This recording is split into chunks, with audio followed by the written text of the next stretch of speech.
About 1,000 kilometers north of Bogotá, with its high valleys, lies a unique mountain range, the Sierra Nevada de Santa Marta.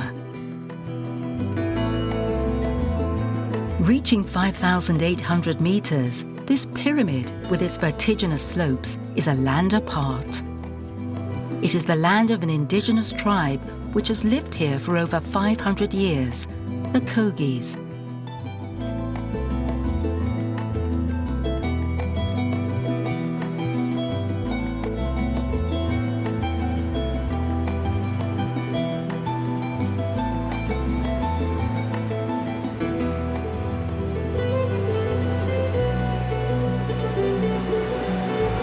This is a sacred land which no one enters without an offering.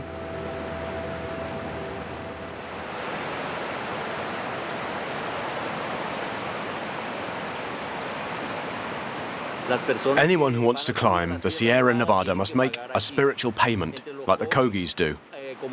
It's an exchange. Since we benefit from nature, we must settle our debts in a spiritual way. That is the logic the Kogis use to explain the natural disturbances that befall our planet today.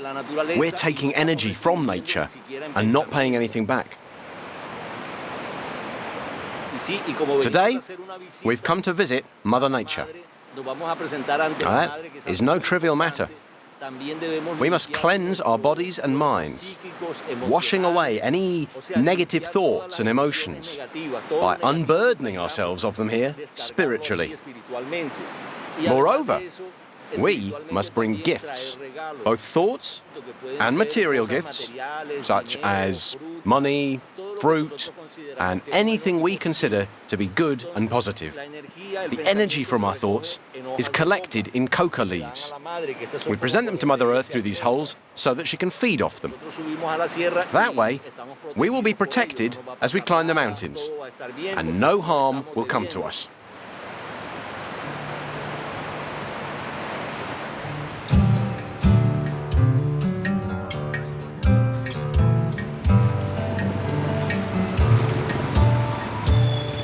As we go deeper into this wild landscape, we are surprised to come across its inhabitants.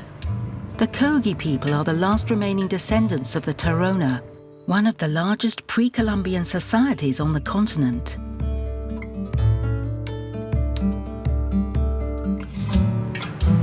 This mountain is their sanctuary. In their eyes, the Sierra Nevada is the center of the universe, the Mother Earth, which dictates the codes of their society. Deforestation has forced the Kogis to take shelter higher up. The climb to their village takes several hours.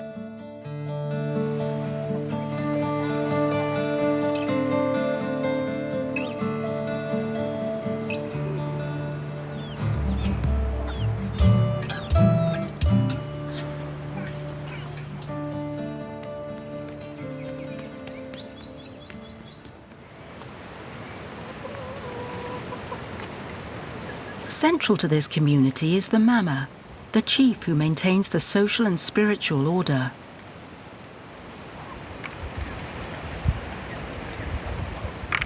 We Mamas always consult our God. We ask our God how to communicate with others. We consult our God to find out what to say and do. We communicate with our God through the spirit, Sewa.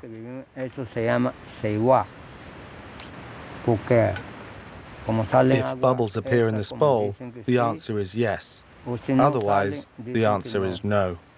Sewa looks after our planet Earth, our water, our lagoons, our sea. Sewa gives us all that, and we must pay for all that.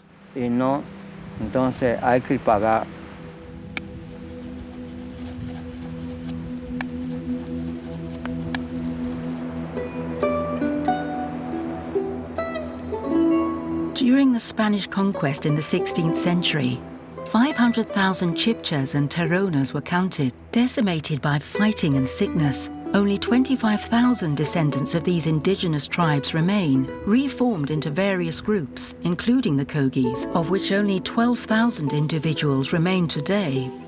Living a secret and isolated existence, the Kogi social structure has remained intact.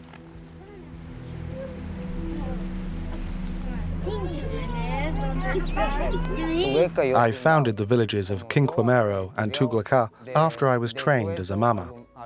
All the children you see here are my grandchildren. I have 12 children, 10 girls and 2 boys. My family, including the grandchildren, has 50 members.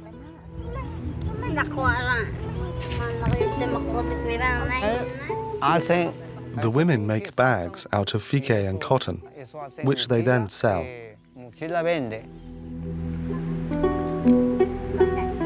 Weaving these bags is the women's spiritual work. The men's spiritual work is using poporos. These are the tasks that Sewa asks us to carry out. A porporo is a receptacle which contains a white powder that comes from crushed shells. The men use a stick to take a bit of this powder and mix it with a lump of coca they are chewing. This mixture puts them in a trance. It is a ritual in which all of the men participate. This house is reserved for men. It's called a nunwe. Men and women live separately. This is where we hold our spiritual meetings. We also initiate boys to the poporo here from the age of 12. In addition, we celebrate girls' passage to adulthood here, when they are ready to get married. There is no hierarchy in Kogi society. All members of the group are equally important, and no decisions are taken without everyone having a say.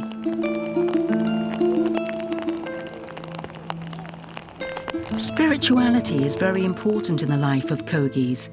They favor spiritual things and introduce their children to the mysteries of their religion at a very young age.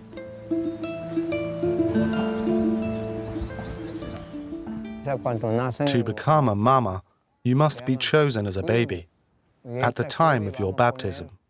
The chosen few are called Kogis. They are given special training in the knowledge of our ancestors. They must learn to carry out our spiritual rituals, but also to help their community. While they are training, Kogis must live in caves away from the community. They grow up there in total isolation.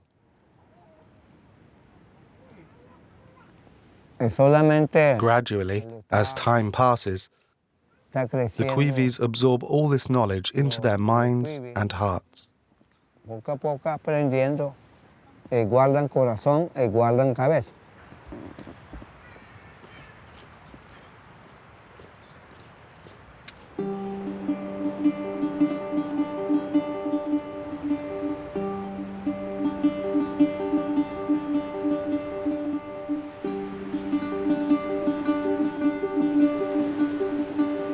As farmers of crops and livestock, the Kogis are in tune with nature. They observe individual phenomena and maintain their equilibrium. They try to protect the land and its resources, of which they consider themselves to be the guardians. A good harvest will be interpreted as a sign of gratitude from the land. The use of fertilizers, pesticides or machinery is forbidden.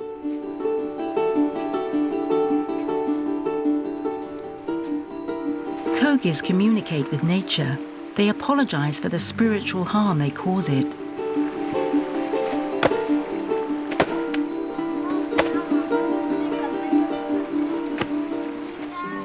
We must ask permission for all that we take from nature by sending messages to the forest. To nature, there are certain sacred sites in the forest which no one is allowed to touch. Otherwise, Sewa sends messages because its temple has been destroyed, and it conjures up storms and earthquakes to punish humans.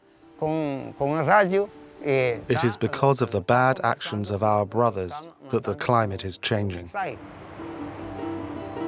The winters, The summers, the rains, nothing is normal anymore. Even here, in the jungle, we are affected by these changes. It affects our crops. Now we get a lot of parasites. Before, for example, there were lots of coffee crops in these mountains. But our miner brothers destroyed the forest. They damaged our land, and coffee has completely disappeared from the Sierra Nevada.